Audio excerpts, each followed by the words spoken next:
Hey guys, welcome back from a hiatus of the Horror Appraisal. I'm Sam. And I'm Evan. What are we doing today? We are doing a really great film that we got to enjoy a few nights ago. It's had a limited release so far in the United States. It's probably one of the coolest, scariest films that I've seen, and I'm pretty sure Sam agrees. Yes. In a long time. This is the Australian horror film, The Babadook. The Babadook. It's pretty scary. We didn't stutter. That's what it's called. The Babadook. An entity so named for, it's kind of an onomatopoeia thing. It's so named because of the sound that is produced for when it knocks. Written about Babadook, dook.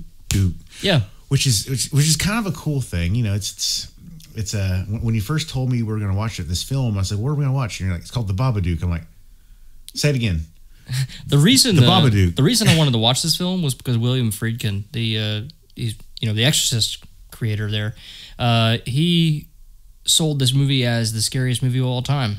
Yeah. Scarier than his own, and it's a female director of this movie called her name is Jennifer Kent. Mm-hmm. And she based this movie on a short film that she did back in 1995. Yeah. 2005, called Monster. Oh, I'm sorry. I thought it was like from way earlier than that. My bad. And she would have been like a teen. My bad. 1995 doesn't seem like that long ago to me. Yeah, but it's long ago. Yeah, I was 20 years ago. 13. Oh my God, it's 21 years ago. It's 19 years ago, but I mean, the actors in this that you'll want to remember: Essie Davis plays the mother, and Noah Wiseman plays the child. Oh yeah, Essie Davis. What's she like? She is spoiler alerts ahead for this film. We're going to talk about some plot points in it and everything else. So forewarned is forearmed. It's about a mother, a widowed mother, played by actress Essie Davis, trying to raise her young son alone. He's not a bad kid. He has a very active imagination. He has some behavioral issues. He has some coping issues with the loss of his father, and he has fears that his mother's going to leave him and doesn't want him. And he thinks that his mom blames him for his father's death, and he has all these kind of issues. I don't know if he really thinks that, but... Well, he tells her, he says, "You won't let me have a dad." That is true. He does. So, we have this very... kind of weird codependent not really codependent relationship set up, of course, between a mother and her child, and where the child is, of course, totally devoted to the mother. But as we watch this film unfold, and really what kind of makes a difference is, whereas with a lot of horror films where something scary is happening, and of course a parent will do anything to protect a child, and we all know that. Well, so will she.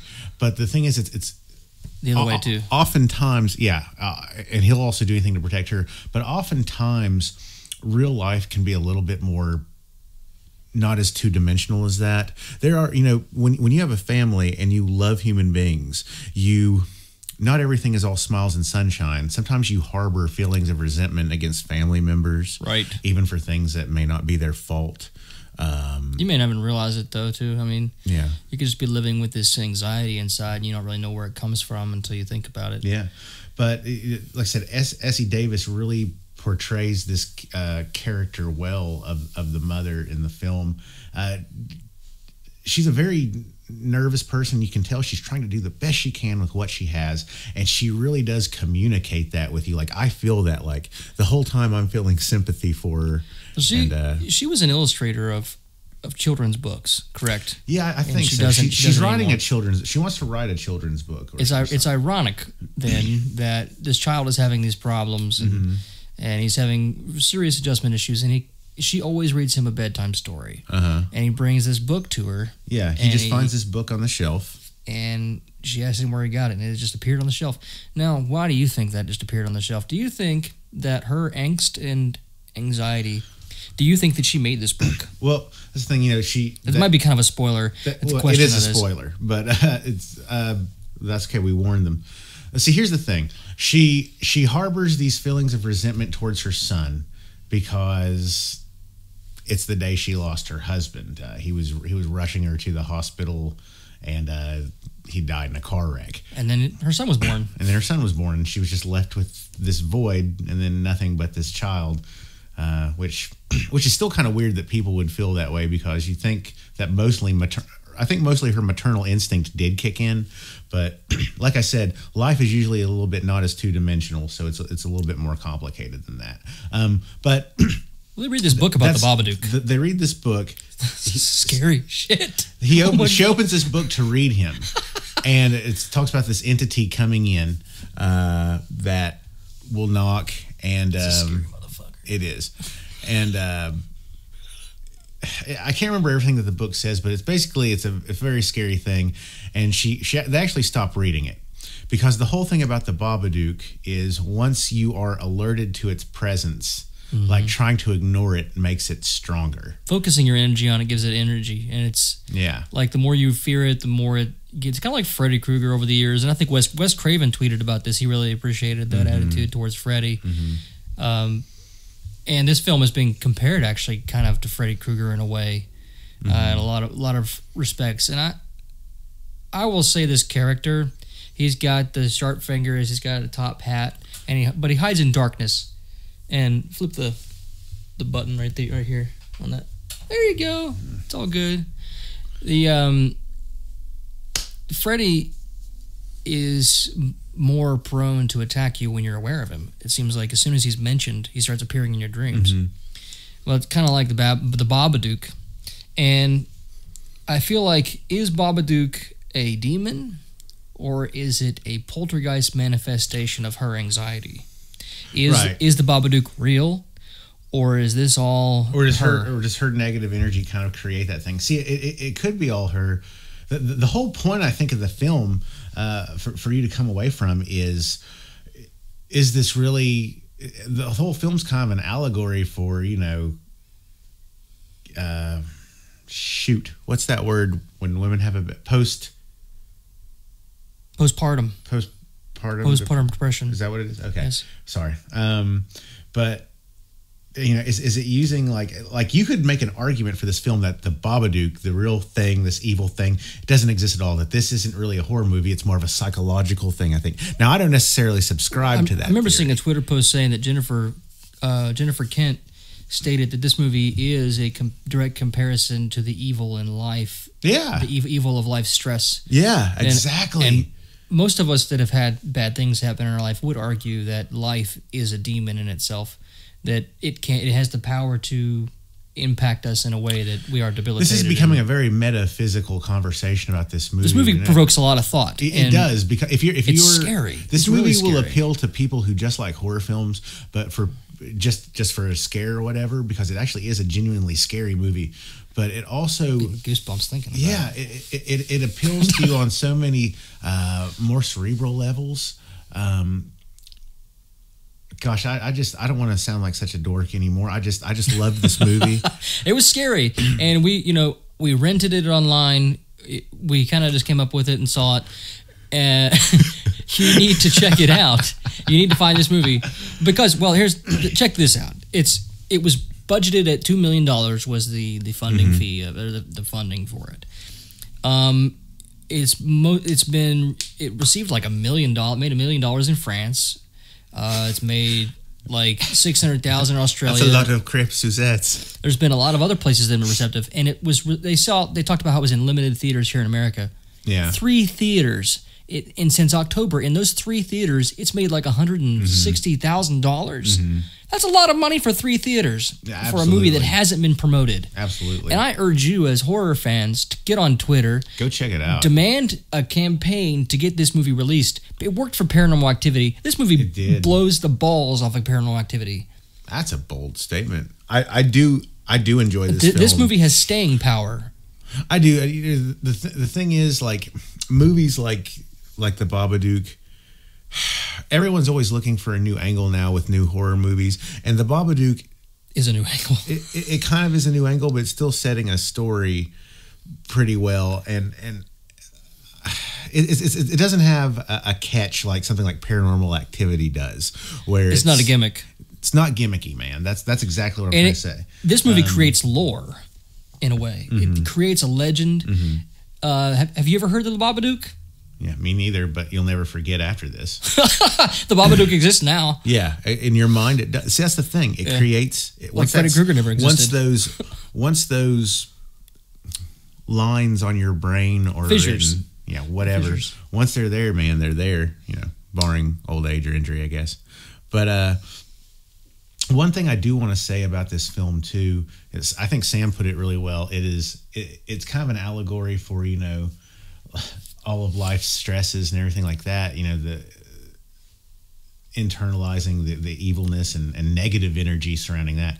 One thing I do want to say is one of the reasons I really like this film, and actually I don't really want to spoil this, I don't care if you do, but this film, I feel, has a very triumphant, positive thing about turning that around towards the end of it. The end can be seen so many different ways. I look at it, it's kind of like the end of Boogie Nights, how we see it differently. I see it as a very triumphant...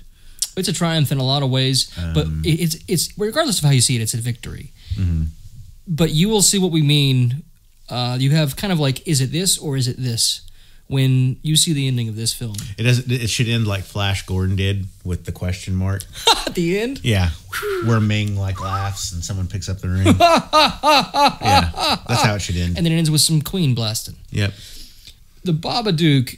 One of the things that I really love functionally about this film, just talking about a horror film now, is the fact that you don't really see this thing so much. Like, in my opinion, we talked about this in Insidious. They go wrong by showing the demon very up close, and I get the Darth Maul look.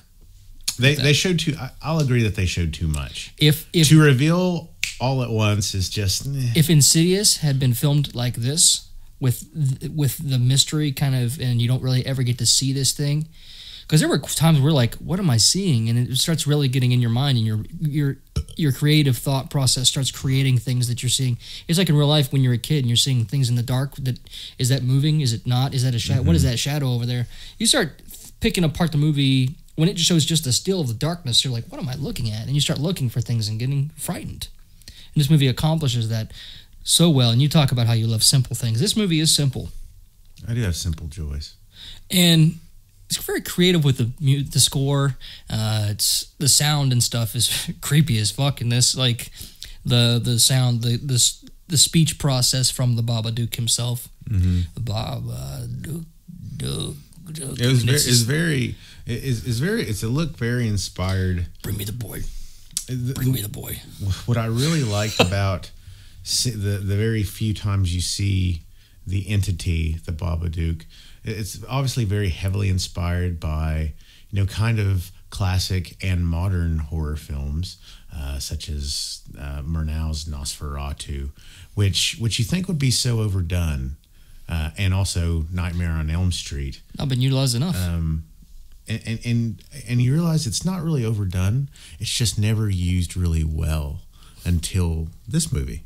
People try to make it really visual and real exposed, and this movie wants to hide it. Minimal. Yeah. Minimal. Less is more. Less is always more with so many horror movies. There are times when this thing is approaching the camera, but it's obviously on wheels and it's being pushed from a technical perspective. And that is scary because it just gliding towards you with arms outstretched, and it's like it's invading your mind. Now, one thing we talked about too while watching this is that it didn't really seem to have any. This movie was kind of cool because it didn't really seem to have an overabundance of just those cheap jump scares that you get. No booms. No booms. Yeah, which I hate that horror movies. Like a character just goes around a corner and runs into someone. Ah! Yeah, like that's and it's a fake scare. This movie didn't try to trick anybody. It's scary. It's just scary on its own merits. Anyway, we urge you to check out this film. I urge you to rent it, pay for it, support the film, get it out there. When this comes out on Blu-ray, we'll be the first in line to get it. Order from Amazon or whatever. If you can find it for free, do whatever you can to watch the movie. I'm not advocating piracy in any way, but if somebody has it, happens to rent it, try to watch it with them, join in. Yeah. But like I said, closing, this is definitely one of the most thought-provoking horror films I've seen in years. And it genuinely is probably the scariest horror film I've seen, at least in the last decade or two. Yeah, I agree. I mean, I think the few from the last few years, I think the Babadook, The Conjuring. A word about The Conjuring. The Conjuring wraps up in this nice, neat little package. And it does a little bit of a trick at the end with the music box. But it wraps up, and it's like she's free of possession. And then, oh, okay, cool. We're good. We're a happy family again. Yep. This movie takes that and turns it on its head and offers you lots of questions at the end. Yeah, we could, like I said, we could have a metaphysical discussion of the Babadook for hours. Babadook. But no one would watch that. So anyway, I'm Sam. I'm Evan. And if we don't have another video before then, Merry Christmas. Merry Christmas. Happy New Year. Stay tuned because very soon, guys, don't worry, we haven't forgotten. We're going to be continuing our top 5 of every year of the 1980s horror films. Up next is 84. Oh, yeah. It's a list. 84 is It's been tough for us to compile this list. It's been tough for us. We're probably going to do that next, we promise. It's just other projects have come up, just like, the Babadook and stuff like that. And we just wanted to share that with you, too, just because it's a little bit more current. So we also have a question that we were talking about this earlier. Oh, okay. Who played the better penguin? This is for you viewers out there. Burgess Meredith or Danny DeVito? Which was the better penguin? I know that's completely random for us, but which was yours? We're not going to comment now. It's just you tell us in the comments. Yeah. And hopefully we have smart viewers. Happy holidays. Merry Christmas. I'm really glad that you know who Burgess Meredith is. So many people don't. So many people don't. I like him as the penguin. He's my favorite interpretation of the penguin.